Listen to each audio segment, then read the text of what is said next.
Olá, pessoal, meu nome é Renata Vorler, estamos começando mais um episódio aqui do RiosCast. Para você que não sabe, somos sócios fundadores da assessoria de investimentos Rios Investimentos. Então, para você que busca aumentar a rentabilidade da sua carteira de investimentos, entre em contato conosco, eu deixarei o link aqui do acesso para você que busca um profissional altamente capacitado para fazer a gestão de todo o seu patrimônio. E eu sou o Alan Pelais. Esse é o RiosCast, que foi criado com o objetivo de trazer grandes empreendedores, pessoas com histórias de superação para compartilhar e agregar na sua vida. Você de casa já pensou no tema de como não envelhecer ou até mesmo como evitar o envelhecimento precoce? Ainda mais com esse sol que anda fazendo desde o final do ano, né?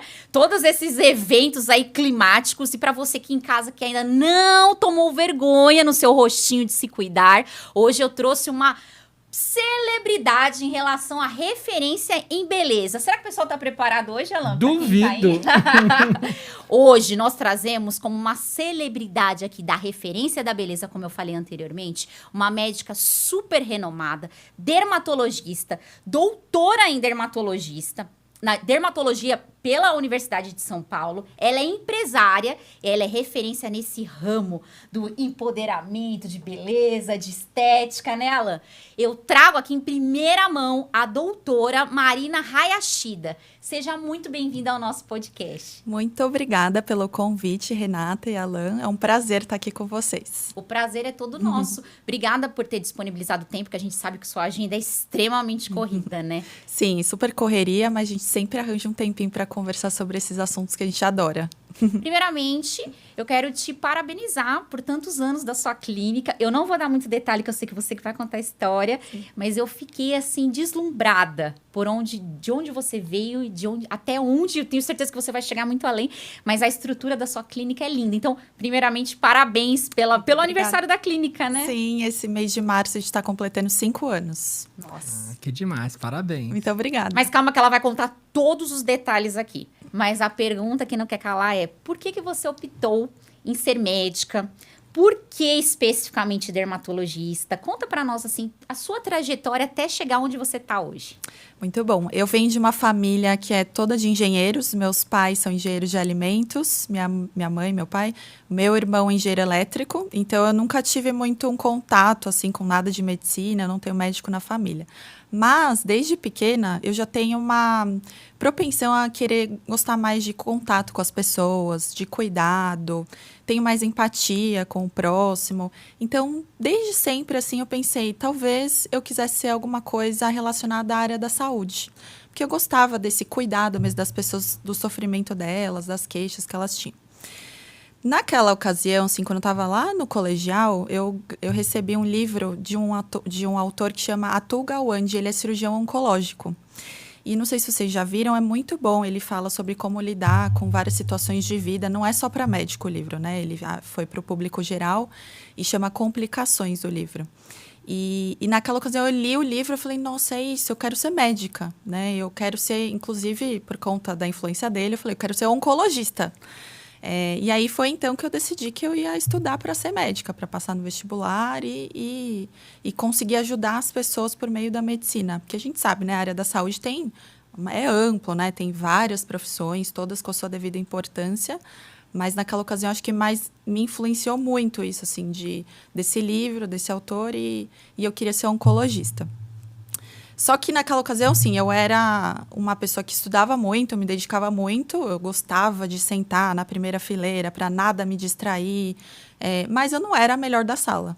Então, eu sabia que aqui ia me levar assim, muito empenho, muito necessário estudo, concentração, para realmente conseguir passar num vestibular que era muito disputado naquela época e tudo, até hoje, né?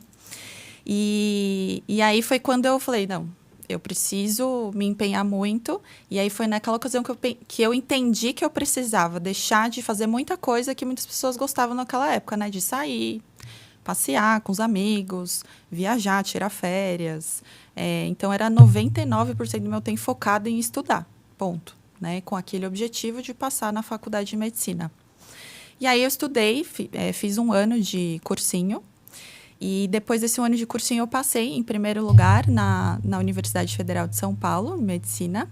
Então, já foi uma grande conquista aí na ocasião. Nossa, grande conquista, uma conquista fantástica, Realização né? de um sonho, né? Sim, Imagina o orgulho. Sim, nossa, minha família toda ficou muito feliz. Eu era tão envergonhada na época, assim, eu tinha muita timidez, que quando eu passei em primeiro lugar, eu fui chamada por várias revistas para tirar foto, aquela coisa, né, de vestibular, tira foto.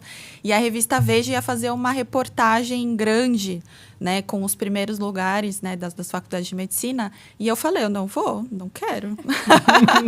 Eu não quero ir. E aí, naquela época, a minha avó, ela estava doente. E aí minha mãe falou, Marina, vai, que a sua avó vai ficar muito feliz de te ver na Veja. Isso vai ser muito importante para ela. Daí eu falei, tá bom. E aí eu fui por ela, assim, naquela época, né? E aí foi ótimo, né? Até hoje todo mundo, a família inteira guarda, enquadrado. A foto, a revista, tudo. Foi muito legal. Nossa, E aí, quando eu entrei na faculdade, era a mesma situação, né? Assim, eu estudava muito, gostava, me empenhava, mas eu também não era a primeira da turma, enfim. Não, eu precisei estudar muito, né? Para a gente conseguir realmente aprofundar na medicina, ter o conhecimento e ter todo esse conhecimento geral que a gente tem hoje, que médico realmente não tem jeito, a gente precisa sempre estar estudando. Só que, como eu falei para vocês, naquela ocasião eu queria ser oncologista. Né? Então, eu entrei na faculdade querendo ser oncologista. Só que, para minha sorte ou não, é uma história até meio bonita, mas engraçada. Porque no primeiro ano, eu tinha uma matéria que chamava Observações às Práticas Médicas. E a universidade ela tinha um convênio com o Hospital Albert Einstein, em que os alunos do primeiro ano passavam uma semana lá, acompanhando algum médico, a rotina de algum médico, era observação mesmo. Então, você ficava de sombra do médico, ficava indo atrás dele, né? Coitado, enfim. E aí, eu caí justamente com o oncologista. Eu falei, nossa, olha, que coisa maravilhosa. Eu vou acompanhar um oncologista, vai ser sensacional e tudo. Fui acompanhá-lo lá na rotina dele e tal. Ele falou, Marina, ele foi todo assim, né, cuidadoso, super tranquilo. E eu não lembro o nome dele, infelizmente, já faz muitos anos, eu não lembro o nome dele, mas ele foi muito, muito querido, assim. Ele me recebeu e falou, Marina, olha, pode me acompanhar, pode ver tudo que eu tô fazendo. A gente vai passar a visita hoje nos pacientes internados. Mas, primeira coisa, fica sempre atrás de mim, não fica fazendo pergunta para o paciente. Aqui não é o momento de você conversar com eles, não é para fazer pergunta para mim, só observa, porque a gente vai passar por vários casos delicados. Eu, tá bom, né? Tudo bem. Fui lá e fui acompanhando. E era uma história atrás da outra, assim, cada vez mais, assim, com muita emoção, assim, chocante, né? Várias histórias também de sucesso, pessoas que estavam tendo alta do hospital porque tinham melhorado e tudo, mas muitas histórias muito pesadas, assim, de contextos difíceis. E uma das que mais me chocou foi uma senhora que não era velha, não era muito idosa, ela tinha uns 70 anos, mas ela já estava com um câncer de ovário bem avançado, já estava com várias metástases, e ela tinha, assim, ela entendeu que ela tinha poucos dias, poucos meses de vida ali, né? E ela estava lá porque ela estava fazendo quimioterapia, estava muito debilitada e não estava tendo melhora, né? Já tinha chegado num ponto. E a conversa entre o médico e ela, assim, foi tão emocionante, assim, porque ela entendeu que não tinha muito mais o que fazer, assim, no caso dela, e ela queria ter conforto, né? Ela queria passar os últimos momentos da vida dela com a família dela na casa dela. Ela não queria mais estar internada, então ela entendeu aquilo e ela falou para o médico isso, né? Ela falou, olha, eu agradeço a sua ajuda, né, por tudo que você fez por mim até o momento, mas agora eu queria ir para casa, porque eu sei que eu estou nos meus últimos momentos de vida e eu quero ficar com as pessoas que eu amo e tal. E aí ele ele foi assim tão compreensivo, assim, e eu já queria chorar, eu já estava segurando ali. Eu saí até do quarto dela, eu pedi licença, saí, né? Porque eu fiquei tão emocionada, assim. E aí, naquele momento, eu fiquei pensando, eu acho que eu não vou conseguir, às vezes, separar muito bem o lado profissional de um lado pessoal, né? Que exige a profissão. Claro que eu não estou falando que oncologista é coração de pedra, nada disso. Uhum. Mas exige uma necessidade de, né, uma diferenciação ali. E eu achei que eu não ia ter essa possibilidade, né? E eu falei, nossa, talvez a oncologia não seja para mim. talvez isso, realmente essa especialidade não seja assim, né, o que eu realmente vou conseguir ajudar as pessoas de verdade, sem enlouquecer. E aí, no segundo ano da faculdade, que eu entrei numa liga acadêmica, médico tem muito isso. Na faculdade, a gente tem ligas que a gente entra para aprender sobre algum assunto específico. E aí, eu entrei numa liga acadêmica de doenças sexualmente transmissíveis. E, para minha surpresa, lá tinha muitos dermatologistas que eram os preceptores, porque doença sexualmente transmissível traz muita alteração de pele. Tem muita lesão de pele, muitas coisas que se manifestam na pele. E aí tinha tantos preceptores lá, e aí que eu comecei a ter o primeiro contato. E aí eu aprendi sobre as lesões de pele, aprendi a descrever as lesões, aprendi os cuidados. E aí que foi nascendo essa vontade de ser dermatologista. E aí eu fui conhecendo a especialidade, vendo o quão bonita ela é, o quão ampla ela é, porque tem muita coisa dentro da dermatologia. E aí foi ao longo dos anos da medicina que eu fui cada vez mais me aprofundando, até o final do 6º ano que eu falei, não, eu quero ser dermatologista mesmo. Quero cuidar da pele das pessoas, quero deixar todo mundo bonito. E aí eu decidi ser dermato. Foi assim, né, toda essa história. Então eu entrei oncologista e terminei na dermatologia. Uau, aqui de fora a gente nem imaginava, né? Não mesmo. A gente imagina que você nasceu para ser dermatologista. Pois é. Todo mundo, assim, as pessoas sabem de fora como nós que a nossa percepção é que o médico ele se doa muito, desde a hora que ele coloca o pé na faculdade até na residência e depois e por aí vai. E a gente sabe que é uma vida inicialmente que abdica de muitas coisas. Você comentou comigo que enquanto seus amigos iam viajar, a sua família, você tinha que estudar, era praticamente 99% do seu tempo estudando. Como foi isso? Porque assim, na nossa cabeça, né, mulheres novas, eu tenho que estudar, eu tenho que desempenhar um bom papel na faculdade, mexeu com o seu emocional, assim, como foi lidar com isso? Sim, eu acho que foi um processo. Como eu sou uma pessoa assim, que sempre foi muito focada, muito determinada, se eu realmente queria aquilo, eu sabia que me abdicar de outras coisas que talvez fossem prazeres momentâneos, não seria um grande trabalho, assim, né? Não ia ser um grande problema. Então, para mim, o importante naquela época foi focar mesmo em estudar, mas equilibrar com fazer atividade física, que eu sempre achei que era uma coisa essencial até para minha cabeça, né, ficar no lugar. Então, inclusive, a capa da revista Veja, que eu tô com roupa de academia, porque o contexto era esse, que eu passei na faculdade, em primeiro lugar, mas equilibrando sempre com fazer atividade física, esporte, porque isso ajuda a ir equilibrando as coisas, né? Mas eu acho que nunca foi um peso, assim, essa questão de estudar.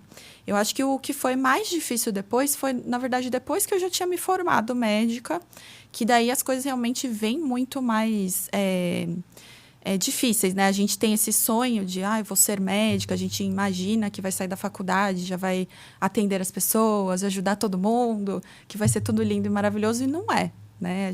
O problema maior foi depois que a gente sai da faculdade. Nossa, de fora eu penso, né? Nossa, imagina o tanto de coisas que ela teve que abdicar ao redor dela, disso, de não viajar. E a gente vê você se posicionando, falando que foi depois, né? De fora mesmo a gente não tem essa ideia, essa visão nela. Sim. A gente vê que um processo é muito difícil, mas depois todo mundo tem aquela ideia de que vai se formar e vai mudar o mundo. E que total. vai. E toda profissão acaba dando aquela primeira contato que você frustra um pouquinho, depois você vê como é que funciona. Ele é formado em relações internacionais.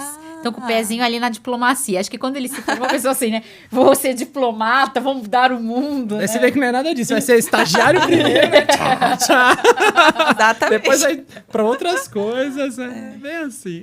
O médico, ele tem uma profissão muito, muito glamour. Mas, novamente, a gente não sabe como é ter que se dedicar tanto. E é plantão atrás de plantão, ainda mais durante... Você pode me corrigir, tá? Porque eu sou leiga nisso. Sim. Durante ou depois da faculdade. E você contou que até de tanto trabalho insano que você almejava um objetivo, que você vai contar pra nós daqui a pouquinho, você trabalhava insanamente e quase teve um acidente grave dormindo no volante, né? Você quer contar pra nós como é esse bastidor, assim, de ser médico dia a dia? Como funciona esses plantões atrás de plantões? Sim. Quando eu terminei a faculdade de medicina, eu prestei a residência de dermatologia. Eu entrei, então, para fazer dermato. Só que para complementar minha renda, eu já trabalhava como médica em pronto atendimento, UPAs, esses prontos atendimentos que precisa de assistência imediata, né? Então, eu fazia plantões para complementar. Mas, nessa ocasião, né, da dermato, eu fiquei focando muito na minha formação mesmo. Só que eu tinha que complementar essa renda porque eu morava perto da universidade, a renda para morar perto da universidade é mais caro, então por isso que eu precisei trabalhar.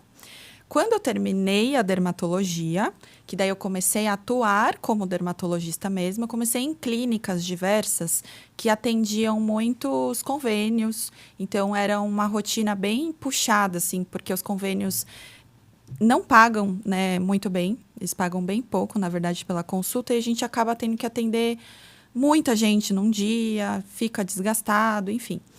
E naquela ocasião eu falei, olha, eu acho que eu não quero ficar atendendo dessa forma, eu gostaria de dar mais atenção para o meu paciente, trazer um atendimento de excelência, dar aquele tempo de qualidade que o meu paciente quer e também ser valorizada pelo meu trabalho. E aí que eu pensei, eu preciso abrir o meu espaço, né? Já que eu não vou ter essa possibilidade dentro de clínicas que atendem convênio e tudo, eu preciso abrir o meu espaço. E aí eu foquei que eu precisava ter dinheiro para abrir o meu espaço. E aí que foi que eu precisei ficar realmente trabalhando ainda mais, dando mais plantões e mais plantões, para eu conseguir chegar naquele número que eu tinha calculado que eu precisava de dinheiro para conseguir abrir meu consultório, ter o meu espaço e atender da forma que eu gostaria. Então, desde que eu me formei médica até depois que eu já era dermatologista, eu fiquei dando muitos plantões e aumentei ainda mais os plantões quando eu precisei de mais dinheiro acumulado mesmo para a gente abrir o consultório. Então, eu trabalhava de dia como dermato, muitas noites como nos pronto-socorros e nos finais de semana. E chegou uma época que eu dava tanto plantão, mas tanto plantão, que eu estava muito cansada, realmente. Eu acho que já vinha de um cansaço acumulado. Enfim, estava naquele acúmulo de noites mal dormidas, às vezes dorme de dia, não recupera tão bem, enfim. E naquela época, eu lembro até hoje, do meu pai falando assim para mim, filha, você lembra do fulano de tal, que era um amigo dele, de faculdade? Então, a filha dele é médica e estava dando plantão, e na volta de um dos plantões, ela dormiu no carro, capotou e morreu. Meu Deus. E eu tô preocupado com você, justamente porque você tá fazendo a mesma coisa, você tá trabalhando muito, eu tô vendo que quase não tem final de semana, que você fica descansando, você sempre tá trabalhando, eu fico preocupada porque você fica dirigindo para lá, para cá, para ir trabalhar. Eu, pai, imagina, não, fica tranquilo, tal, não sei o quê. Parece que foi falar umas semanas depois, era um domingo de manhã, eu estava saindo do plantão, porque eu tinha dado o plantão sábado à noite. E aí era domingo, 7 horas da manhã, eu estava, lembro até hoje, na Radial Leste. Como a avenida, naquela domingo de manhã, essa hora, é bem vazia, bem tranquila, era a sorte. Porque acho que estava tão tranquilo que, assim, sabe quando o corpo começa a dar uma arriada, assim? E aí eu fui e eu cochilei, literalmente, dormindo. E como estava, graças a Deus, vazio a rua, eu estava em baixa velocidade, né? Que lá tem que ir bem devagarzinho na via. E quando eu comecei a sair para a lateral, assim, com o carro, eu acordei, porque fez o barulho da guia, assim, e aí eu acordei na hora e já voltei. Daí eu falei, gente, o que eu tô fazendo, né? Será que realmente vale a pena tudo isso? Eu cheguei em casa, dormi, acordei, fiquei pensando, falei, será que realmente tudo isso vale a pena mesmo? Mas eu já tinha aquele objetivo, né, em mente, que eu queria ter o meu espaço para atender meus pacientes com qualidade, da forma que eu sempre sonhei. Então, eu só precisava equilibrar um pouco melhor as coisas, né? Então, a gente tem, para ter crescimento, a gente tem um desequilíbrio na vida, mas também a gente tem que se atentar a manter nossa saúde de uma maneira global, né? Dormir bem, fazer atividade física, cuidar da nossa saúde, senão não tem também quem chegue depois, mais para frente, aguentando todo esse tranco, né, que foi passando.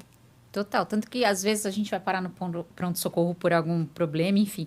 A gente vê os médicos com nível de estresse muito grande. Alguns que até são grossos conosco, eu até falo para ela, a gente tem que relevar, porque às vezes eles já estão no plantão há quantas horas, né, insanamente. A gente de fora, a gente já tem uma ideia, mas a gente não imaginava que era tanto assim como você está passando, e alguns que devem ir até muito além, né? Sim. Sim, a gente precisa ter um equilíbrio. O problema do médico, que eu vejo, que inclusive tem muito a ver com o trabalho de vocês, é que o médico, assim, ele sai da faculdade e ele tem essa possibilidade de fazer muitos plantões, né? Então, se ele estiver disposto a trabalhar, ele consegue ganhar dinheiro, né? Então, o problema é estar disposto a trabalhar.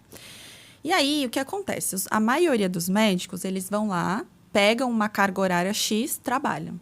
E aí eles melhoram de nível de vida muito fácil, né, do início. Muitos dos colegas que eu estudei, tudo vieram realmente de uma situação bem simples, com uma família pobre mesmo, assim, com baixo nível de renda. E aí eles conseguem melhorar esse nível de vida deles, e aí eles rapidamente aumentam todos os custos de vida deles juntos. Então, quanto mais eles ganham, mais eles gastam. E é assim, médico é assim. Quanto mais ganha, mais gasta. Mais ganha, mais gasta. E aí, quanto mais eles estão aumentando o nível de vida deles, mais eles têm que trabalhar. E aí vira uma bola de neve. Porque cada hora eles trocam de carro, compram um apartamento melhor. Aí, quando ele vê, ele já está todo endividado. E para manter aquele nível de vida dele, ele não consegue. Ele tem que trabalhar mais ainda. E é mais plantão. E ele fica assim, embolando. É aquela pessoa que nunca poupa nada, não tem dinheiro nenhum, mas está lá esbanjando tudo quanto é coisa, mas não tem dinheiro. Não investe nada, sabe assim? Não tem dinheiro. Parece que você tá desse lado, porque nós que somos assessores de investimentos, a gente tem clientes que exatamente têm essa postura, né? Exato, a gente faz muita consultoria financeira pro médico. E não é porque ele tem patrimônio, é porque ele não consegue juntar patrimônio. E normalmente eles têm altas rendas, né? Já pegamos aí vários cases, né? Frequentemente eu pego cases de médicos com renda de 30, 50 mil, mas com padrão de vida absurdo, que às vezes isso é o cartão de crédito dele. Fora a parcela do carro importado, o apartamento de 1.200.000 financiado e assim vai. Aí realmente tem que fazer todo um trabalho que não é nem financeiro, é psicológico. De puxar para baixo, voltar a equilibrar, até para ter qualidade de vida, porque é bem isso. Aí começa daí ficar no consultório, no plantão, junta tudo para continuar tendo aquela renda, porque se parar, a dívida dispara. E daí não vive, não tem saúde financeira, perde a saúde, né, do corpo mesmo. Sim. Então realmente tem que ponderar, né? Mas é uma profissão que, como a nossa, a gente vê muito coisa do status relacionado. E tem que tomar cuidado, porque isso do círculo que você tá, com muito status e tudo mais, sobe a cabeça mesmo, né? Muito, muito. A gente vê que você tem uma postura diferenciada dos outros médicos, até porque você é youtuber. Sim. E você é super famosa. Minha concepção, né? A gente somos seus fãs. E como foi isso no início, assim, de estar um exemplo, numa roda de profissionais, e aí você falar, não, eu tenho um canal no YouTube, agora eu sou instagramer também. Como foi? Você, no início, achava, assim, que as pessoas tinham um preconceito ali com você? Você se importava muito com a opinião das pessoas? Com certeza. Dentro até da área médica, a maioria deles acha... Agora mudou, né? Mas, assim, há pouco tempo atrás, uns 6 anos, 5 anos atrás, ainda era mal visto. Médico que, às vezes, se expunha. Eu mesma, né, já cheguei até a julgar outros colegas que ficavam se expondo, falavam, virou blogueirinho, agora não é mais médico. Então, sempre teve esse preconceito, sempre. E eu ainda me importava muito com a opinião, principalmente dos meus pares, outros médicos, dermatologistas mais velhos, que foram professores. Então, eles mesmos ficavam toda hora comentando, a outra lá virou blogueirinha, né? Então, eu falava, nossa, é verdade, nunca quero fazer isso na minha vida. Mas a gente, né, a conta chega e, como eu falei para vocês, eu queria abrir meu consultório para fazer tudo da maneira que eu achava que tinha que ser, da maneira mais adequada, com atendimento de excelência. E se eu não conseguisse pacientes, como que eu ia manter tudo aquilo? Eu ia ficar dando plantão para sempre, né, na minha vida, para eu conseguir manter uma clínica. Então, eu não tinha, né, parentes médicos, como eu falei, não tinha ninguém influente perto de mim que pudesse trazer pacientes e tal, e atender os convênios não era uma opção, justamente para eu conseguir manter o padrão e qualidade. Então, eu pensei, bom, como que a gente vai trazer novos pacientes para a clínica? Vai ser por meio das redes sociais. E aí foi então que eu comecei a fazer e produzir conteúdo. E cada vez mais foi crescendo as redes. E eu fui me despindo de todo aquele preconceito que eu tinha. E também não me importando mais com o que os outros estão falando, né? Justamente porque Eu que tinha as contas para pagar. Eu que sabia o bem que eu estava fazendo para as outras pessoas, que é até uma coisa que eu falo até para os outros colegas hoje, né? Porque tem ainda muitos que têm ainda um pé atrás, né? De, não vou aparecer na rede social, isso é ridículo e tal. Mas a gente está ajudando outras pessoas, até de maneira gratuita ali, para que mais gente aprenda o que você faz, aprenda a lidar com os sintomas que você tem. No meu caso, aprenda a cuidar melhor da pele, da aparência e tudo, justamente influenciando cada vez mais as pessoas positivamente, né? Usando todo o nosso conhecimento para estar lá. E o que me deixava mais indignada também, depois que eu realmente caí na real e percebi isso, é que as redes sociais, assim, hoje tem muita gente falando muita coisa, né? Uma informação, assim, generalizada e tudo. E eu via muita gente falando muita abobrinha, né? Coisas totalmente descabidas. Eu falei, mas por que que eu, médica, dermatologista, estudei tanto, não vou falar, não vou me posicionar, não vou falar o que é bom para as pessoas? Né? Então, isso que eu falo para os outros colegas. Falo, olha, é muito importante você estar lá, porque se você é a referência, se você realmente é o médico referente nesse assunto, você tem que falar. Porque senão outras pessoas estão falando. E aí não adianta você ficar reclamando, falando, olha, isso aí tá errado. Isso aí não sei o quê. Você tem que estar lá falando, então, o que que é o certo, né? Então, foi assim que começou toda essa parte das redes sociais, né? Que eu entrei nas redes sociais, mas naquela época foi buscando isso, né? De trazer pacientes novos, de crescer minha clínica, e foi assim. Você tinha vergonha no início ou foi tranquilo para você, assim? Como foram os seus primeiros vídeos? Não, eu tinha vergonha no começo. Foi difícil, bem difícil, porque eu não era presente nem na rede social, assim, pessoal minha. Eu mal entrava no Instagram, eu era nesse nível. E aí, quando eu decidi, de novo, aquela questão de ser focada, determinada, quando eu decidi que era importante e necessário, eu falei, não, eu vou me forçar. Só que os primeiros vídeos realmente são terríveis, né? Você fica com aquele jeito meio acanhado, meio, sei lá, meio estranho. Mas depois vai soltando e vai cada Pensei vez. que era só com a gente, Alan. Nossa, nem falo, os meus primeiros eram tenebrosos, nem terríveis eles eram. E como eu comentei antes do podcast, que foi a sua rede social que me ajudou na minha lista de compras de o que utilizar para me cuidar. Não, antigamente era assim, a gente usava vitamina C, foi a verdade. E a vitamina C dava muita, porque a gente já tem a pele mais oleosa, mas é mista, e aí dava muito cravo, espinha. Aí eu fui entender com você, que é o teor, se eu não me engano, posso estar falando errado, do componente niamicida, né? Da vitamina C mesmo. Isso, que ela tem um percentual para não dar cravo e espinha, né? E aí eu falei, Alan, não acredito, por isso que a gente errava. Agora a gente compra de acordo com a sua recomendação. Então é o que você falou, às vezes o profissional tá lá na frente da rede, não tem noção do bem que ele está fazendo para as pessoas, porque a gente ia na receita de vários dermatologistas, não vem ao caso, e eles não explicavam isso, que era o percentual que você compra. Eu falava, não acredito que eu tô errando nisso. Exato. E a gente vê tanto canal falando de tanta coisa que não é relevante. Quando a Renata me apresentou o seu, eu adorei, porque eu vi ali realmente e é bem prático, ensina didático e vai respondendo as dúvidas, vai ensinando e realmente transforma a nossa vida. A nossa foi na prática, né? Foi Aquele mito de exemplo. que shampoo Johnson é bom pra pele. Antes eu ficava lá com o shampoo Johnson. Aí depois eu falei, Alan, para com esse shampoo Johnson. Comprou um desse tamanho, assim, ó. E por aí vai. Ela vai deixar depois nas redes sociais, vocês vão entender o bem que vai fazer pra vida de vocês, viu? Sim. Até um ponto que você não, na verdade, assim, a pandemia veio por um lado triste, mas devastou em relação a mortes, a falência de empresários no Brasil e no mundo, dados, assim, tenebrosos. Mas pessoas como você viram ali, não vou falar uma oportunidade, porque foi uma fase bem difícil, mas na sua profissão você viu uma oportunidade para se destacar. Como foi isso de, em plena pandemia, você criar...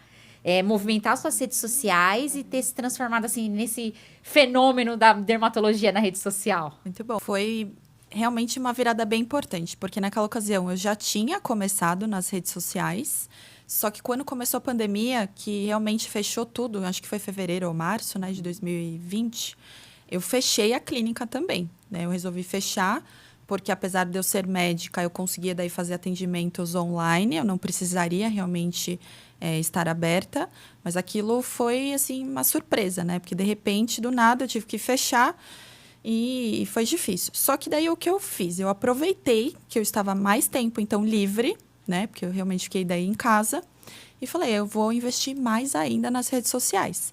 Então, foi naquela época que eu comecei a fazer lives no Instagram, que eu até então não fazia, eu fazia muito de vez em quando com um colega ou outro, assim. Eu nunca fiz sozinha, não tinha feito live sozinha. Mas eu falei, eu vou fazer mais conteúdo, eu vou ajudar mais as pessoas ainda. Que foi aquele boom de skincare que teve, que todo mundo queria fazer cuidado com a pele. Eu falei, eu vou ajudar essas pessoas aqui. E aí eu comecei a fazer lives toda semana, que até hoje eu faço, domingos às 20h20. E estava lá produzindo cada vez mais conteúdo. Então, essa oportunidade que eu tive, assim, de tempo, né, e planejado, sempre com o suporte daí que eu contei do meu marido, que sempre me ajudou. Ele tem uma empresa de marketing para fazer toda a estratégia digital por trás. Eu consegui ir aumentando cada vez mais essa abrangência dentro das redes sociais e depois a clínica foi cada vez aumentando mais. Daí, quando eu reabri, já estava lotado, já era outra coisa, né? Então, aquele ano de 2020 foi crucial para o crescimento aí, tanto das redes quanto do consultório.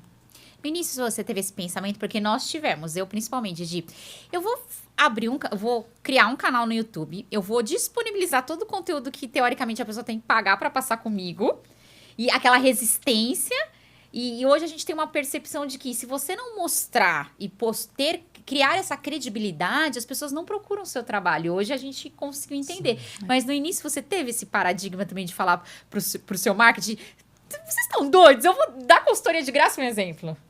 Eu não tive tanto isso, porque eu acho que eu já gostava muito de ensinar mesmo as pessoas. E talvez seja coisas que eu não consiga, em toda consulta, fazer. Então, eu acho que sempre foi um complemento ali do trabalho que eu já fazia presencial. Porque todo o conteúdo que eu entrego assim, em redes sociais demoraria o quê? 5, 6 consultas para eu conseguir tempo de ficar lá várias e várias horas explicando, conversando, entendendo. Na consulta acaba que, por exemplo, o skincare, eu vou explicar tudo direitinho, mas eu já direciono, ó, esse produto vão dar certo para você, essas opções aqui vão dar certo para isso, mas a pessoa às vezes não entendeu ainda a lógica exatamente. Aos poucos ela vai entendendo conforme a gente tem várias conversas. Mas eu acho que isso sempre foi um complemento. Então, isso foi muito bom.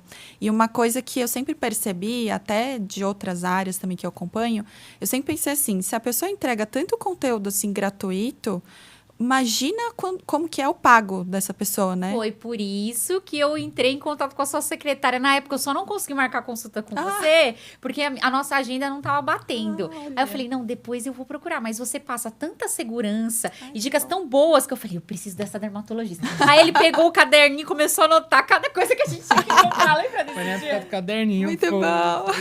Mas legal essa sua estratégia. Você e a sua equipe, né? Sim. E você falou que a área médica, na área de estética, deu esse boom. E a gente nota, hoje é fácil você olhar para trás e perceber isso. Mas por que aconteceu esse boom no momento que os médicos pararam de falar de doença e começaram a falar de beleza? Eu acho que muito foi por conta daquela ocasião que estava todo mundo, de repente, se viu fechado. Começaram a fazer muitas reuniões online, todo mundo se olhando em câmera o tempo todo, em ângulos que as pessoas não estão acostumadas a se ver. Por quê? A maioria das vezes, quando a gente vai pegar o celular, tirar uma foto, já existia, né, celular, óbvio, a gente tirava selfie, imediatamente a gente se põe numa posição que a gente gosta de se ver naquele ângulo, já está acostumado.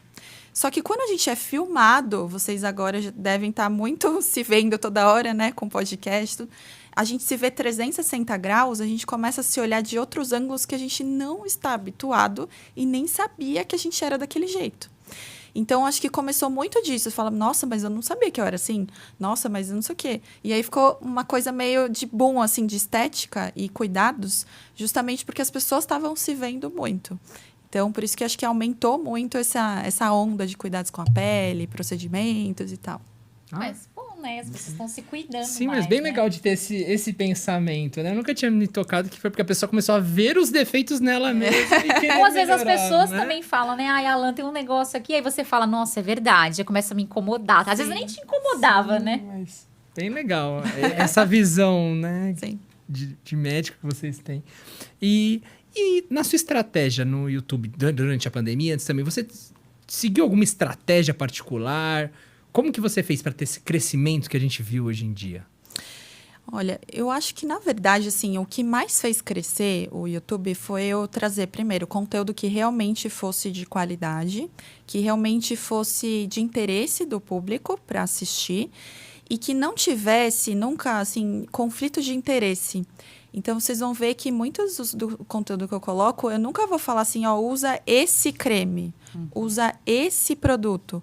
Justamente porque isso, eu estou direcionando talvez para algumas pessoas que aquele produto vai dar certo e para 99% não vai dar certo. Então, eu ensino a pessoa a realmente ter mais conhecimento, a ter mais autonomia de chegar na farmácia e falar, esse produto aqui é para mim mesmo. Porque eu entendi que vitamina C até 10% para mim dá certo. Então, eu vou testar esse aqui. Então, eu acho que isso de não ter também esse conflito de interesse todo, né, com alguma marca específica, algum produto, eu acho que fez toda a diferença para o canal também crescer bastante. Quanto tempo que existe o seu canal no YouTube hoje? Olha, ele não tem muito tempo. Ele tem 1 ano e meio, por aí. Você, se eu não me engano, me corrige também, acho que é 179 mil ou 180 mil inscritos. Isso. E a gente sabe, a gente que trabalha com rede social, para quebrar aquilo de 1.000 inscritos já é difícil. Então, a gente te vê hoje num patamar que a gente fala, uau, que trabalho fantástico. Porque é muito inscritos, né, em pouco tempo. Exato. Mas isso de não vender uma coisa realmente acaba saindo mais do mesmo, né? Porque você vê todo mundo, quando vai falar de alguma coisa, é uma venda embutida. E o seu é nítido que você é super imparcial ali, não vende nada. Realmente quer educar. E isso é mais legal, né? Porque, querendo ou não, é o principal. Sim, sim. Agrega muito. A gente tem que se importar com o que o outro tá buscando ali também, né? E no fim, ele vai depois comprar alguma coisa de você, mas porque ele gostou do seu conteúdo, ele entendeu que você realmente quer ajudar, e não o contrário, né? Sim.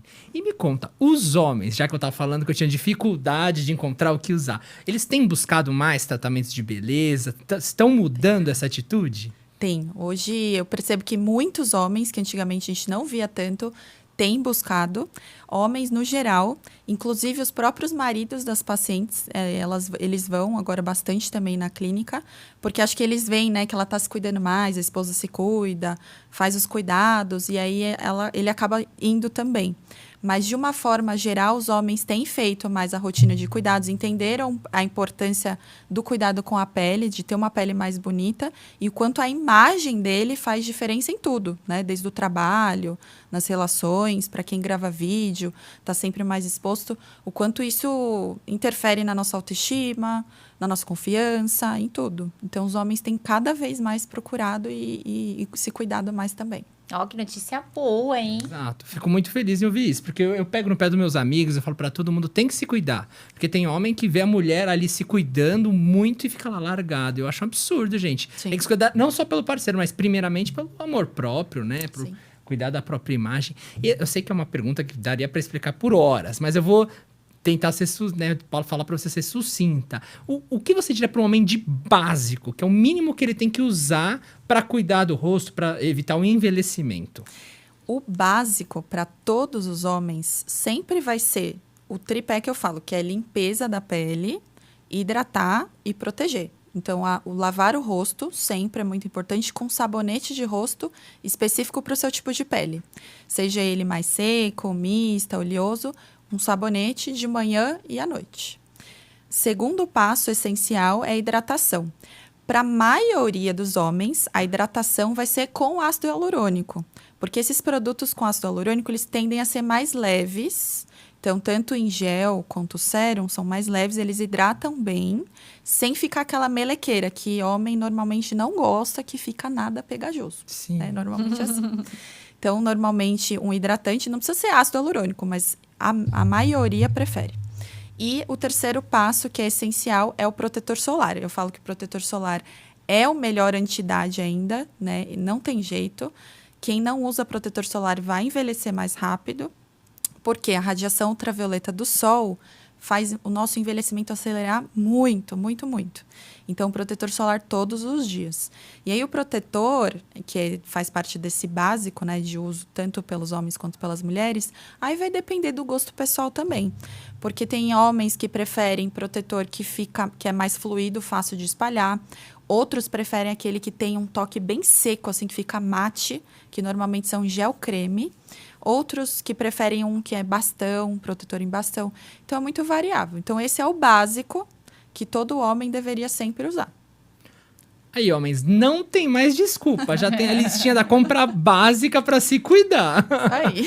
Nossa, acho que todos eles vão falando agora resolver esse problema. Porque para mim era uma questão, assim, Sim. absurda. De chegar na farmácia e olhar um monte de gândula e não falar por onde eu começo aqui nessa loucura. Muito. Inclusive, eu fiz um vídeo recente de cuidados para homens, né, no canal do YouTube. E foi, assim, muito bom o vídeo. Muitos homens assistiram, comentaram, tudo.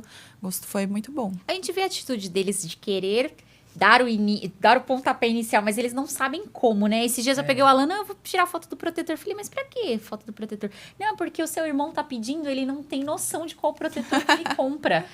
Enfim, eu né? dei a bronca, né? Daí ele falou, mas o que eu compro? Eu falei, vou te mandar uma é foto difícil. para não ter erro.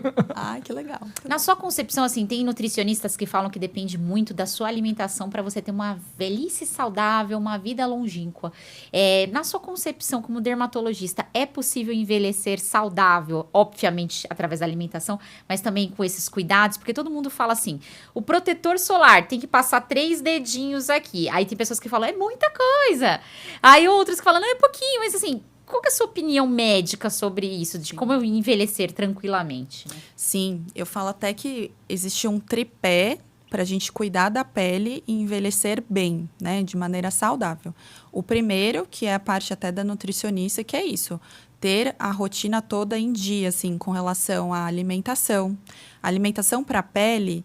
Ela precisa ser com baixo consumo de açúcar no geral, inclusive farinhas, brancas, tudo, e consumo de proteína adequado, né? Então, essa parte nutricional é muito importante. Dormir bem, controlar o nosso estresse, que é super difícil, né?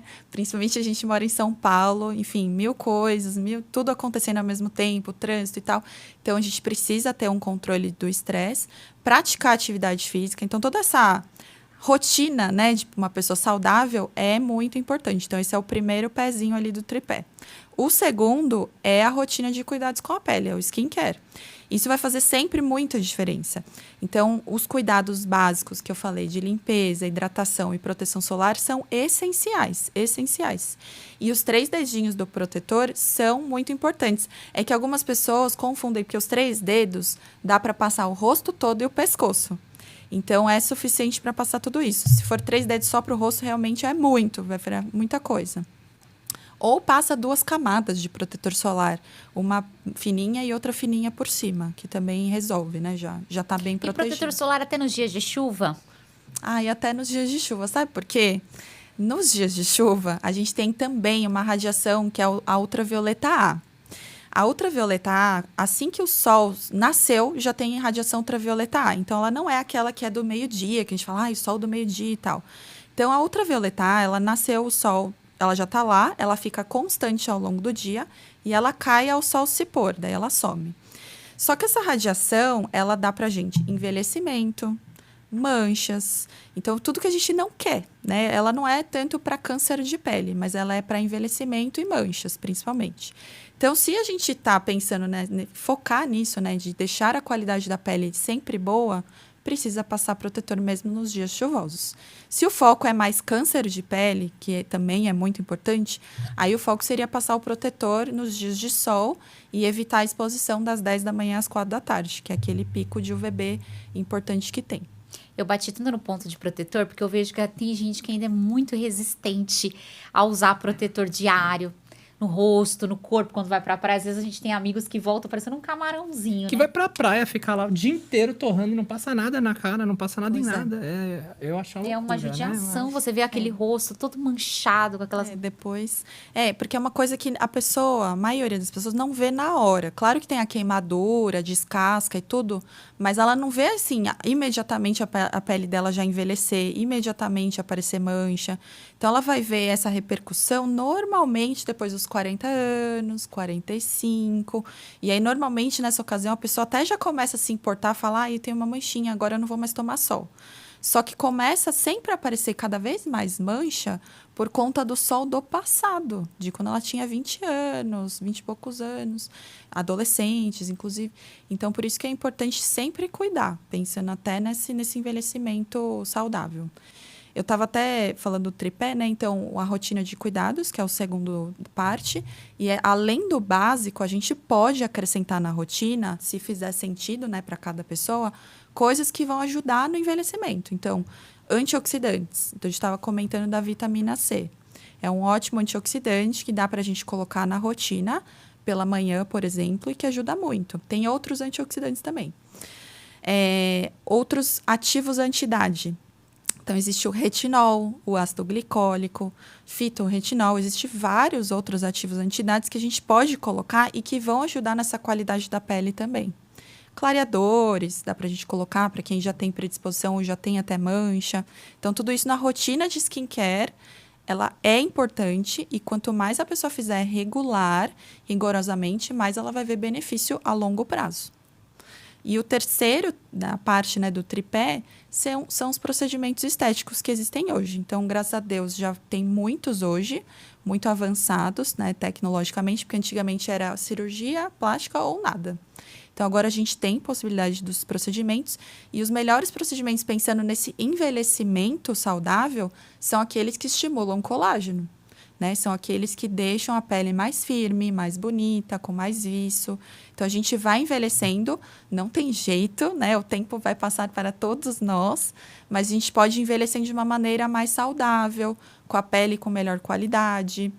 Hoje em dia, não sei se vocês já viram atores e atrizes famosos até, comparando, né, como era estar com 50 anos há 50 anos atrás e hoje um ator, uma atriz de 50 anos. A diferença, assim, né? Eles parecem muito quando os 30 do que quem tinha 50 daquela época. Isso porque eles entenderam todo o processo de envelhecimento, se cuidam mais, né? Fazem mais procedimento também, mas eles já têm a possibilidade de estar melhores, né? Com tudo mais em cima, né? Tudo mais bonito, pele mais bonita. Então, tudo isso faz diferença. Esse tripé para o envelhecimento saudável. Nossa, se você não pegou essas dicas, pelo amor de Deus, a gente vai até deixar o canal dela aqui embaixo, os dados, os contatos de rede social embaixo, para você que ainda não deu o pontapé inicial de procurar realmente uma orientação profissional para envelhecer com saúde, porque é aquilo, né? Um exemplo, se eu tenho 60 anos, eu não preciso aparentar que eu tenho 60 anos, né? Eu quero ter uma aparência de pessoas mais jovens. Acredito que você de casa também. Então, nada como a gente ouvir um ponto de vista médico. Exato. E aqui no Rioscast a gente preza muito por cuidado da saúde, da autoestima, da beleza. Então, a gente já trouxe nutricionista, já trouxemos coaching esportivo, agora falando sobre estética. Então, a pessoa não tem desculpa. É mudar de atitude de vida, né? Que não é uma coisa, outra coisa. Isso que é o legal que você falou, é o conjunto das coisas. Então tem que ter uma vida diferente. Tem que acordar cedo, fazer exercício, se cuidar da estética, dedicar um tempinho ali pro skincare, né? Que é um amor próprio que a pessoa tem que ter. Então, fica aí a dica, gente. Tá na hora de mudar se você ainda não mudou. Calma, isso é se você quiser, obviamente, né? Cada um tem o livre-arbítrio, mas a gente quer realmente que esse podcast venha trazer profissionais altamente capacitados, com excelentes trajetórias de vida profissional, pessoal, mas que agreguem na sua vida você que busca hoje uma mudança de vida, Exatamente. Né? E falando muito assim de autoestima, né? A gente vê que você, com o seu trabalho, cria aí uma autoestima muito alta. Tem algum case que você viveu de pessoas que você possa compartilhar com a gente? Tem vários cases. Assim, uma delas, que até eu guardo até hoje, que ela não era minha paciente, ela foi uma pessoa que me mandou depois vários depoimentos por rede social. Ela era uma pessoa que disse que vivia muito amarga com a vida, sempre chateada, triste, nem se olhava no espelho. E aí ela começou a me acompanhar, começou a ver meus vídeos e viu o quanto eu incentivava esse autocuidado para a pessoa se sentir mais bonita. Eu tô sempre falando isso nas minhas redes sociais, né? O que é muito importante, cada um se sentir sempre bonito, independentemente da idade. Porque todos nós estamos envelhecendo, né? A gente vai ter flacidez, vai ter ruga. Mas se sentir bonita, realmente é muito importante. E aí ela passou a me acompanhar e ela falava, né? Começou a me mandar mensagem, falando o quanto... o fato dela parar 5 minutos na manhã dela, fazer a rotina de skincare, já ter aquela melhora que ela foi observando ao longo de 2, 3 meses, mudou completamente a vida dela. Parece uma coisa minúscula, mas que mudou tudo. Porque ela falou que ela ficava mais feliz, com a autoestima mais elevada. Ela já não ficava brigando tanto com as pessoas no trabalho, porque ela estava sempre estressada. Ela disse que vivia dia após dia, assim, sem nem perceber. Ela era atropelada, né? E aí ela falou que parou para se olhar, para se cuidar mais. Ela começou até a fazer atividade física, porque daí a gente começa a se empolgar, né? Começa a ver uma melhora ali, melhor aqui, falar, então agora eu vou treinar também, começar a comer melhor. Então uma coisa vai puxando a outra. E ela me mandou, assim, vários depoimentos do quanto aquilo tinha feito bem para ela, o quanto os meus conteúdos tinham feito bem. E eu achei isso muito bom, porque às vezes a pessoa acha que, eu não consigo ir na consulta com a doutora Marina, por isso não dá, então deixa quieto. Mas não, né? O conteúdo que a gente vai colocando lá é para realmente ajudar, transformar a pessoa, ajudar com que ela se cuide cada vez mais. Mas também, sim, tem vários casos também de consultório, né? Um deles que me marcou bastante foi de uma paciente que tinha uma bebezinha, não tão bebê, já estava com uns 2, 3 anos. E ela falou, ela veio muito chateada um dia no consultório, falando assim para mim que a bebê tinha confundido umas manchinhas que ela tinha no rosto com sujeira. E ficava falando que estava sujo, sujo, e não parava. A bebê ficava toda hora para ela, mãe, tá sujo, sujo, sujo. E ela começou a ficar incomodada com aquilo. Ela falou, se uma criança tá falando isso, é porque realmente, né, aquilo tá pegando muito ali. E aí ela começou, ela já tinha o incômodo, mas não era uma coisa assim tão profunda que ela sentia. Mas ela falou, nossa, o quanto isso realmente, assim, a gente vai deixando levar pela rotina e o quanto isso eu não percebia, que estava muito diferente, que estava me deixando assim. E aí ela foi atrás, a gente fez todo um tratamento para ela, tanto da rotina de cuidados com a pele, entramos com clareadores, fizemos um laser e aquilo trouxe de volta, assim, uma autoestima totalmente diferente. Ela também é daquelas que deixou depois para mim um depoimento enorme, o quanto estar com as manchas melhores fez bem para ela, para a autoestima, porque ela também é mãe, trabalha, esposa, né? Tem toda aquela rotina. E o fato de você estar com uma autoestima boa faz com que tudo flua melhor, né? Tudo acontece melhor. Então, esses 2 casos são de vários, assim, né? Que eu tenho, mas são bem, bem importantes para ver o quanto realmente um cuidado pequeno pode transformar bastante a vida da pessoa.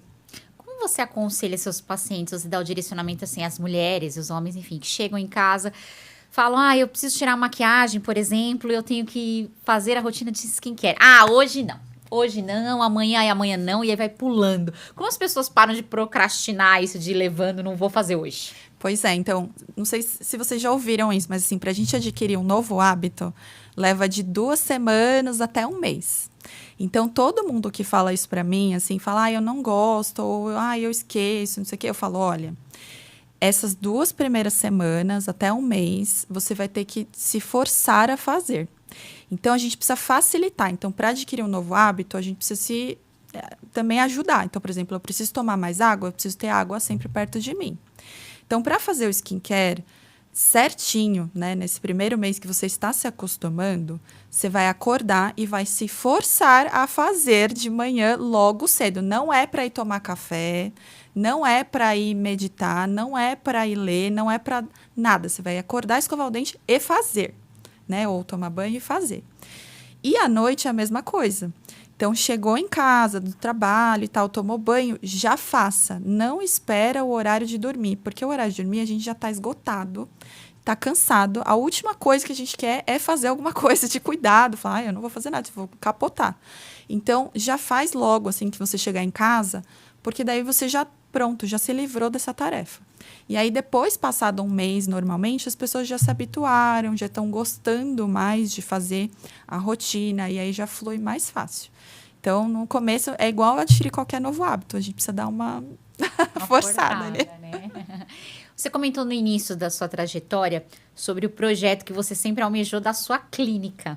Tenho certeza que o pessoal que ficou até agora aqui já está interessado em saber como é que funciona, como você tirou essa ideia do papel, como atende, é um atendimento 360, como é? Muito bom. Quando eu consegui, então, abrir minha clínica em 2019, bem no comecinho de 2019, naquela ocasião, então, eu já estava nas redes sociais e lá eu sempre foquei no atendimento global do paciente. Então, desde o atendimento de checar a saúde dos cabelos, da pele, da unha, checar todas as pintas e também voltado daí para fazer procedimentos estéticos. Então, as minhas pacientes, os meus pacientes sabem que eles vão ter um atendimento global lá. Então, se ele tiver um problema na unha, quanto querer fazer um botox, um estímulo de colágeno, ele vai ter lá da melhor qualidade e forma possível. Então, lá a gente atende, somos hoje, né, nós somos 5 dermatologistas. A gente faz esse atendimento nas consultas e fazemos os procedimentos indicados para cada pessoa. Então, a pessoa vem, passa na consulta comigo, tem todas as queixas dela que ela tiver, e a gente monta o que eu falo de plano de beleza, que é a rotina de skincare direcionada para ela. Então, já monto os produtos indicados, opções que ela possa ir testando depois, e o conjunto de procedimentos estéticos indicados para aquela situação.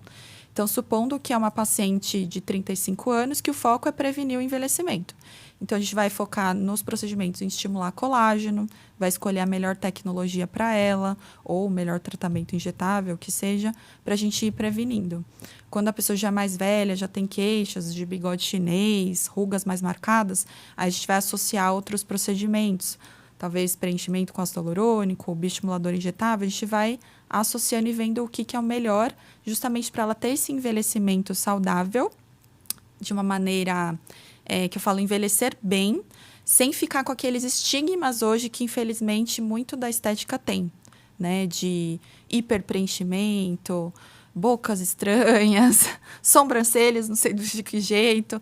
Então, infelizmente, até por conta das redes sociais, né? A estética ficou um pouco banalizada, mas a gente sempre vai focar ali na qualidade, no atendimento médico mesmo, né? Nos resultados de excelência e também na segurança para o paciente. É triste a gente, às vezes, abrir a rede social, ver a pessoa que você conhecia de um jeito, hoje ela tá totalmente diferente. Não vou falar deformada, mas exagero, né? As pessoas têm pecado muito por esse exagero. Mas acho que também é a parte mais, até a gente já trouxe até uma psicanalista, uma psiquiatra, que a gente vê que é um pouco mais até de uma doença mental, da pessoa não se aceitar como ela é, né? Sim. Você recebe alguns pacientes que exageraram um pouquinho, assim, e vão te procurar? Tem muito. Infelizmente, hoje eu já recebo até mais pacientes do que eu gostaria com complicações ou com resultados que eles não gostaram, que vem para a gente arrumar ou para consertar, enfim, para dar essa assistência. Eu acho que isso vai tender a aumentar cada vez mais, mas eu acho que é isso. Eu acho que a pessoa não se aceitar exatamente como ela está, muita gente busca por resultados imediatos, né? Essa busca nossa, assim, de tudo imediato, que a gente vive, né, no mundo hoje que tudo tem que ser para ontem, né? Tudo é agora e tal. Então, o resultado estético também imediato, ele sempre vai ser às custas do quê? De preenchimento. Então, quanto mais a pessoa colocar preenchimento, mais ela vê diferença. Só que, às vezes, não era para ser esse tratamento para ela naquela ocasião. Era para estimular colágeno, esperar pelo menos uns 6 meses que o resultado vem. Mas a maioria foca o quê? Preenchimento. E aí, por isso que começa a aparecer esses resultados, né, totalmente, enfim, inestéticos mesmo, né, que a gente vê. Nossa, que mundo fantástico da dermatologia, né, Alan? Muito legal. Eu tô aprendendo aqui, eu tenho certeza que o pessoal de casa também. Agora a gente chegou no momento mais aguardado aqui do nosso podcast, que é o momento Rios Bate-Bola. Tá. Eu vou te falar 10 palavras aleatórias, 10 frases, enfim. E você me responde como vier ao seu coração, que essa é a graça aqui do jogo. Tá bom. Pode ser uma frase, uma palavra, como você se sente confortável, tá? Eu começo com a palavra beleza. Olha, beleza é tudo. Beleza, ela consegue transformar o mundo. A beleza, ela importa muito em todos os sentidos. Eu não sei se eu nem posso ficar falando tudo isso aqui, né? Porque era bate-bola, mas a beleza é que essa palavra, ela é tão... Quando você vai num lugar, qualquer lugar, num lugar novo que você foi no restaurante. Se o restaurante ele é bonito, ele é agradável aos seus olhos, o ambiente todo é decorado de uma forma que é agradável, ele é bonito, ele já tem outro olhar. Se você vai num restaurante que a parede está descascando, que o teto está infiltrado, que o piso está descolando, já é outra sensação. E é justamente essa beleza que não há e que faz toda a diferença. E é justamente também a beleza com relação a gente. Quando a gente se cuida, quando a gente tem o hábito, né, de estar lá se cuidando todos os dias, coloca uma roupa bonita que cai bem, arruma o cabelo, tá sempre atento aos detalhes, isso faz toda a diferença. Total. Você sente que você tem um propósito? Com certeza. Tem um propósito muito grande, assim, eu acho que ajudar realmente as pessoas a entender a importância disso, que eu falei, né, da beleza, e a importância de se sentirem bonitas independentemente da idade. Então, a gente está sempre falando de se cuidar, fazer procedimento para tentar, né, não envelhecer tanto, mas o foco não é isso, porque envelhecer, a gente vai envelhecer. Né? Todo mundo vai envelhecer. O foco é você se sentir mais bonita ou mais bonito, justamente para você conseguir ter melhores relações com o mundo como um todo. Então, desde o seu relacionamento em casa, com a sua família, com seu marido, com sua esposa, com seus filhos, o relacionamento no seu trabalho. Uma pessoa que ela se sente bonita, ela se sente mais amada, ela tem uma autoestima melhor, ela vai ser mais simpática com a pessoa do seu lado, ela vai entender melhor os problemas que estão acontecendo. Então, o relacionamento como um todo passa a mudar. Então, esse propósito de fazer com que as pessoas realmente entendam isso, eu acho que é o que mais me motiva hoje em dia. Para você, o que significa a palavra dedicação? Dedicação? Porque a sua história minha opinião, é sinônimo de muita dedicação. Então, como é a palavra para você, assim? Olha, dedicação, eu acho que é muito da gente entender onde a gente quer chegar, qual que é a próxima montanha que a gente quer atingir, né? Porque a gente vai passando por vários vales, né? Várias dificuldades. E talvez a gente enxergar qual que é a próxima montanha que a gente precisa atingir para usar toda a nossa dedicação de atingir essa nova montanha. Né? Então, tem muito a ver, claro, com a motivação, com o propósito de cada pessoa, mas eu acho que é isso, assim, de entender onde você quer chegar para você dedicar o seu esforço, seu tempo, seu dinheiro, o que for, né, para a gente conseguir chegar num novo pico ali. Um sonho. Um sonho? Olha, agora, meu sonho é igual vocês aqui, talvez começar um podcast. Eu já até tava prepare-se, hein? Porque já é uma coisa que me pedem. Naquela época, quando eu comecei o Instagram, eu tinha pacientes que me pediam para fazer as redes sociais. Falar, mas doutora, por que você não faz? É tão legal, eu acompanho a fulana, acho tão legal, você podia fazer. E aí, agora eu tenho também pacientes que me pedem, falam, mas e seu podcast? Todo mundo tem um podcast hoje. Você não tem, doutora? Eu falei, é verdade. Quem sabe, né? Dependendo, pensar em algum assunto legal para colocar. Eu acho que talvez esse sonho que eu preciso tirar do papel, assim, ainda. Será um sucesso. Apoiamos. Com certeza. Onde a Marina se vê, assim, daqui a 10 anos? Daqui 10 anos? Olha, é difícil. Muito possivelmente, daqui 10 anos, eu imagino que a minha clínica esteja ainda maior, né, ajudando cada vez mais pessoas. E quando eu falo ajudando pessoas, não é só os pacientes. Ajudando também as pessoas que trabalham com a gente a crescer junto com a gente. Eu acredito muito nisso. Assim, eu tenho uma equipe que eu gosto, né, de vê-las, o desenvolvimento que elas têm, o crescimento que elas têm pessoal, profissional. Então, nesse crescimento geral, em 10 anos. Talvez estar com um canal do YouTube ainda maior, que já tenha batido 1 milhão, quem sabe? Amém! Daqui 10 anos, vou ver. Bem antes, Bem né? menos, E acho que ter conseguido ter uma influência maior para mais pessoas, para conseguir chegar a esse propósito que eu falei para vocês, em mais gente, né? Ajudar cada vez mais pessoas por meio das redes sociais, mesmo que é quando a gente consegue abranger mais gente, né? Família. Porque você contou tanto da contribuição do seu marido, do seu pai, de sua mãe ali. Como é isso para você, ter a sua família perto te apoiando? Não, família é tudo para mim, né? Eles foram sempre muito importantes, toda a família, minha família como um todo. Desde a da minha avó, que hoje já é falecida, mas ela me apoiava muito, queria sempre que eu sempre tivesse crescimento na vida profissional, pessoal, tudo. Então, a minha família sempre foi uma ajuda, assim, que sem eles talvez eu realmente não teria chegado em nenhum lugar. Eu tive muita ajuda da minha mãe, do meu pai, do meu irmão, que eles são muito inteligentes, assim, né? Eles, inclusive o meu irmão, ele sempre teve muita facilidade com tudo, ele aprende muito fácil.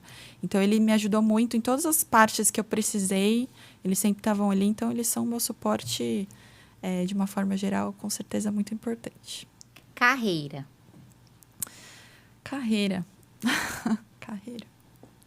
A Marina, com 17 anos, imaginaria que a Marina hoje, com 35? Não imaginaria, com certeza. Eu acho que quando eu me imaginei médica, eu acho que tinha aquele sonho de qualquer outra pessoa que quer fazer medicina, que acho que eu ia ser uma médica que ia estar no hospital, com os doentes lá, internados. Não sei se todo mundo tem essa ideia, igual eu tinha, mas eu tinha essa ideia, sabe? De estar lá no hospital, doentes, enfim. E foi totalmente diferente. Então, minha carreira foi para outro lugar, né? Hoje eu trabalho com a beleza, com cuidado com a pele. Claro que eu lido com doenças também, mas eu acho que a minha carreira hoje está do jeito que eu nunca tinha sonhado, né, naquela ocasião, mas que foi por um caminho que hoje eu amo, assim, né, do que se tornou e do que ela será ainda também. O autocuidado para você significa? Olha, o autocuidado tem duas coisas, né? O autocuidado significa que a pessoa realmente, para se amar mais, ela precisa ter um autocuidado diário, inclusive. Não só dessa parte de pele, mas de tudo, de cuidar da alimentação, da atividade física que a gente falou. Mas o autocuidado também significa uma demonstração de amor ao próximo.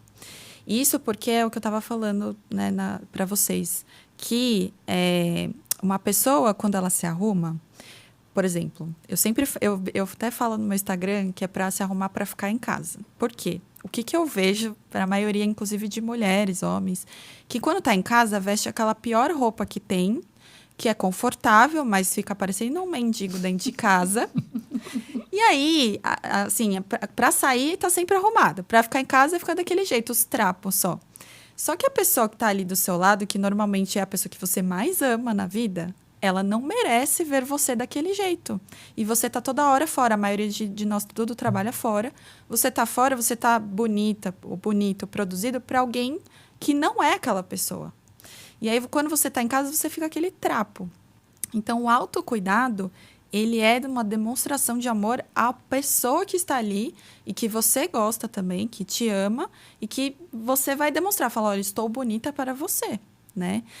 Quando eu falo isso, às vezes, na rede social, já vem uma chuva de pessoas, falam, que absurdo! As pessoas têm que se cuidar por amor próprio, não por os outros. Também, eu acho que tem dos dois lados, né? Mas não é só um amor próprio egoísta, é um amor próprio também voltado para o outro. Mas você sabe que eu até lembrei agora, só dando um adendo aqui, que uma vez em uma igreja, enfim, que eu frequentei, o pastor falou, mas como você convive com a pessoa que você mais ama usando uma camiseta do político lá, número... e é geralmente isso, né? Aquelas camisetas de político, de vereador. E aí passou isso na minha mente agora, e é verdade, né? A pessoa que você mais ama, essa é a demonstração de amor e carinho, né? Total. E eu acho que tem total sentido também. E como foi pra você receber meu convite, assim, aleatório? O que você achou, assim? Eu achei maravilhoso. Eu já tinha participado uma vez de um podcast de um colega médico também. E aí, quando a equipe me falou que você tinha mandado mensagem, eu vi a sua mensagem, eu falei, nossa, eu quero. Achei sensacional, muito legal. Aliás, adorei a iniciativa de vocês. Achei, nossa, demais. Inclusive, conhecer a história das outras pessoas, né? É sempre uma inspiração, né? A gente vê a história de outras pessoas que tiveram sucesso, o que teve de sucesso ou não, enfim. Eu fiquei muito feliz. Nossa, Nós nós que também, ficamos, sim. né? Que eu falei, nossa, a gente vai conseguir trazer ela. Sim. Porque é aquilo, né? A gente traz pessoas que a gente admira, que a gente acompanha. Não são pessoas igual trazer um produto de beleza aqui. Se a gente não confiar, a gente não vai recomendar. Sim. Então, nós temos, né, o selo de acompanhamos, endossamos. Sim, a gente sabia que você mudou a nossa vida e ia ter muito pra agregar aqui. Então, quando ela me contou que você aceitou, eu falei, nossa, que demais, vai Ai, ser que fantástico. Até aproveitando pra gente fechar com chave de ouro, eu queria que você olhasse pra essa câmera e desse um recado pras mulheres, pros homens, pode ser da sua profissão, do que você sentir no seu coração que você tem que passar pro pessoal. Tá bom. Vamos lá. Acho que a primeira coisa que eu queria dizer assim para todo mundo é que é importante para crescer, porque sempre estão me perguntando o que você faz para crescer nas redes sociais, para crescer no seu consultório. A primeira coisa muito importante é focar em trabalhar. Trabalhar, claro, focando num resultado, trabalhando com inteligência, mas não existe nada daquilo que a gente sempre fica falando de dinheiro, sucesso, resultado. É aquele clichê que é verdade, né? Então, só existe resultado, dinheiro, sucesso, trabalho, tudo antes do trabalho no dicionário. Então, a gente precisa trabalhar muito para chegar e ter dinheiro, sucesso e resultado. E a segunda coisa muito importante é que se cuidem sempre, cuidem da sua pele, cuidem da sua autoestima. Isso faz muita diferença. Se sentir mais bonita todos os dias transforma toda a sua rotina, todo o seu redor, ao redor de você, na sua casa, no seu trabalho, no ambiente que você convive. Isso faz toda a diferença. Isso faz com que cada vez mais as suas relações melhorem e você prospere cada vez mais na sua vida também. Olha, uau, fechou com chave de ouro aqui, né, Sim. Alan? Você quer deixar suas redes sociais, seus contatos, como as pessoas conseguem entrar em contato com você para marcar uma consulta? Com certeza. Então, o meu Instagram é o @DRA de doutora, .marina. E aí, meu sobrenome que é Hayashida. E o canal do YouTube é também Doutora Marina Hayashida. E já vão lá, se inscrevam, já entra na página dela, porque vocês vão entender como ela é uma pessoa totalmente didática. Ela fala num vocabulário que, se nós que somos leigos na área, a gente entende, você vai entender também, porque a gente tá junto aqui, né? Sim. E você vai começar a ter esse autocuidado, é o que ela comentou aqui o podcast inteiro, esse amor próprio, porque nada como você se amar pra proporcionar o melhor pro outro, pro seu parceiro, pra sua família, pros seus amigos, que isso a gente aprendeu, né, Alan? Que é Exato, é imprescindível. quase um curso de estética ali, super didático, né? Total. Você sente ali que tá fazendo uma imersão. Mais uma vez, eu quero te agradecer no meu nome, em nome do Rioscast, em nome da Rios Investimentos. Para nós foi uma honra te receber aqui, porque além de te admirarmos e te acompanharmos há tantos anos, a gente vê que você é uma pessoa que realmente você transmite o melhor para as pessoas no YouTube, para os seus pacientes, porque você tem aquele cuidado, aquele carinho de participar ali. E a gente vê que não é uma coisa que, eu cumpro um roteiro. Não, é algo que você vê a necessidade das pessoas e você coloca em prática. Então, a gente sente que, por mais profissionais como ela, mais pessoas que tenham essa empatia e mais pessoas como médicos de preciso passar o melhor para as pessoas, né? Então, parabéns por essa conduta, por essa postura. E eu quero muito que você volte mais vezes, porque eu estou certeza. deslumbrada aqui, né? Sim. Eu quero agradecer pelo convite mais uma vez e também parabenizar vocês por esse projeto incrível. Muito bom que vocês prosperem cada vez mais, porque acho incrível mesmo, de verdade. Muito obrigada. muito Nós que obrigado. agradecemos, viu? E, pessoal, quando ela tiver com 10 milhões de seguidores, porque tudo que é profetizado aqui vai acontecer. Eu quero que ela volte para falar qual foi o segredo do seu sucesso. Ainda mais, né? Voltarei. Bom, Você que ainda não é inscrito aqui no nosso canal, já corre, já se inscreva. Se você gostou desse tipo de conteúdo, já compartilha com todo mundo que você fala. Precisa mudar a sua vida, precisa fazer aquele skincare pra dar aquele ânimo, né, na autoestima. ajuda a galera. E comenta aqui embaixo também se você gostou desse tipo de conteúdo, o que você achou da doutora Marina Hayashida e o que você acha desse tema aí, que por um lado é polêmico, mas por um lado é imprescindível na sua vida. Um grande beijo, fiquem com Deus e até semana que vem no nosso próximo episódio. Um grande abraço.